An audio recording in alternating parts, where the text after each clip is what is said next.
Malgré les 65 millions d'euros annuels investis dans le sport en Wallonie, on a constaté récemment un recul des pratiques sportives.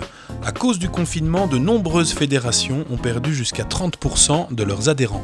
Il y a des rencontres régulières avec les acteurs dans le monde sportif pour la province du Luxembourg. Ils ont fait le constat que les adolescents décrochent de plus en plus tôt et font de moins en moins de sport. C'était une période très compliquée.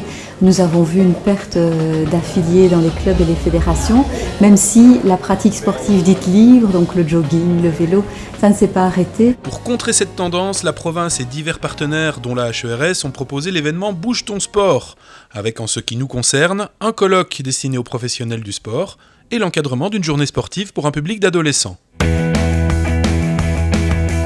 On a eu un retour assez positif de la variété des intervenants. Il y avait une partie débat, il y avait une partie vraiment présentation, on va dire, plus magistrale sur des concepts liés au décrochage sportif. Donc on peut vraiment parler d'une bonne réussite pour une première édition. Entre autres intervenants, Damien Brévers de l'UCL abordait les mauvaises et bonnes habitudes appliquées aux écrans et à l'activité physique. Ce qu'il faut, c'est vraiment se poser la question de la fonction et de la manière dont on va percevoir, en fait, la manière dont on va utiliser cette digitalisation. C'est redéfinir, en fait, des trajectoires de vie qui mettent l'individu dans cette possibilité de s'ancrer dans des nouvelles activités qui sont en lien avec ses valeurs et qui vont faire en sorte d'augmenter son bien-être. Jour 2, sur le terrain, nos étudiants en éducation physique étaient là pour encadrer un public du secondaire, finalement plus concernés qu'on aurait pu l'imaginer. Étant donné que ma collègue justement est très forte en athlétisme, on s'est mis d'accord sur une discipline pas très connue, et peut-être leur donner goût justement au fait de vouloir faire du saut à la perche. Et nous on a vraiment voulu amener un côté plus ludique, en les mettant directement dans le bain, eux-mêmes se valorisent, et nous on est là derrière pour les aider également. On a organisé un petit parcours très simple pour que ce soit accessible à tout le monde. On a fait en sorte que le parcours soit pas trop long non plus. Les deuxièmes sont là pour, on va dire, un peu plus encadrer. Ils pourront peut-être, on va dire, prester. Et les troisièmes sont vraiment là pour aider et pour aider aussi les premières du coup à prendre goût à l'enseignement.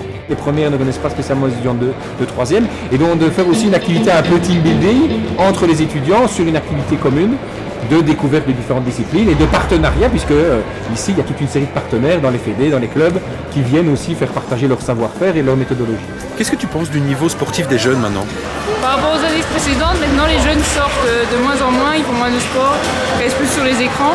Du coup le niveau il baisse un peu. Honnêtement, ça va encore. Franchement, je m'attendais à beaucoup plus, entre guillemets, feignant de nos jours. Mais franchement, je suis épaté par la volonté des jeunes. Ça dépend les écoles et ça dépend le sport. Question donc de motivation, comme souvent. Une solution, proposer des activités sportives innovantes dans les écoles et multiplier les événements comme Bouge ton sport, catalyseur de bonnes conditions physiques. Ce qu'il convient de faire maintenant, c'est essayer de raccrocher la population et les jeunes en particulier vers une pratique sportive organisée au sein d'un club ou d'une fédération.